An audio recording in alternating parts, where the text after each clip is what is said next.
I was first attracted to GLS courses when I was transitioning from hospital work to outpatient therapy, long time ago now, and I needed to really learn and get a groundwork for how to treat orthopedic patients at that point. Um, Feeling very green, like I was starting over again with going into a whole different end of the field.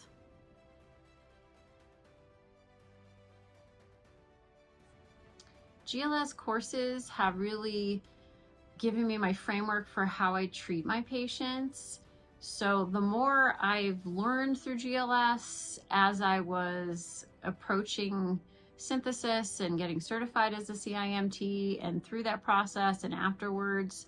every time I learned from a GLS course, I grow in what I bring to each patient, and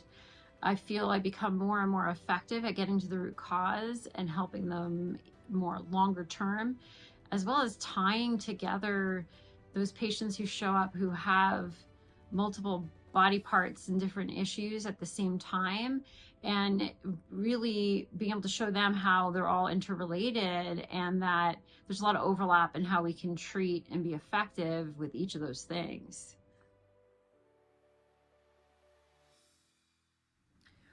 I was actually approached by the clinic that I was working for at the time with the idea of starting my own practice because no one in the area I was commuting from, it's a very rural area, was practicing, especially not in the way that I practice. So that's how I got my start, was from someone else who was very entrepreneur minded, that could see the potential for what I could do in the area where I lived, especially because they couldn't support keeping me on full time with the numbers they had at their clinic. So they helped me to get started in doing my own thing.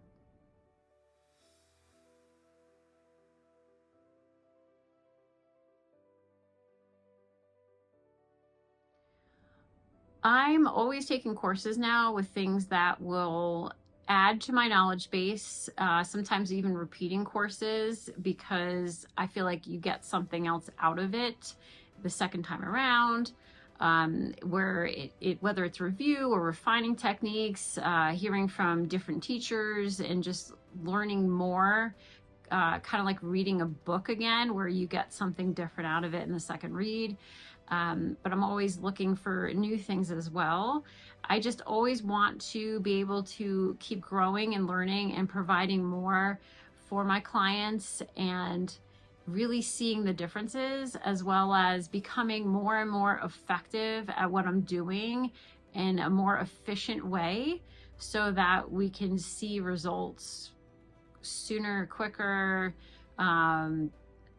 get people back where they need to be and live their life the way they should and meet their goals.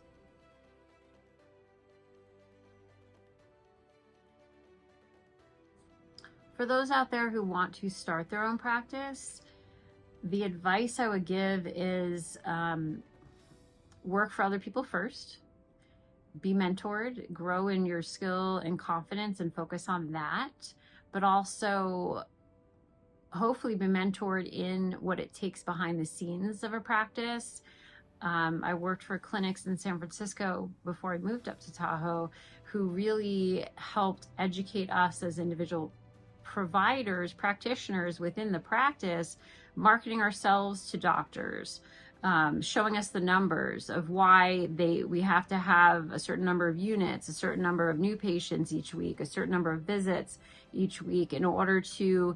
pay the bills, keep the lights on, all those different factors. So getting those pieces that you really need to be successful if you do go forward with something like your own practice,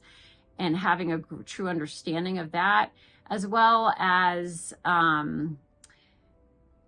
if where possible, I mean, at this point in this environment, getting more away from insurance and more towards a cash-based practice is probably the most realistic thing to be viable financially from what I see. But that, I understand that might be different in each area.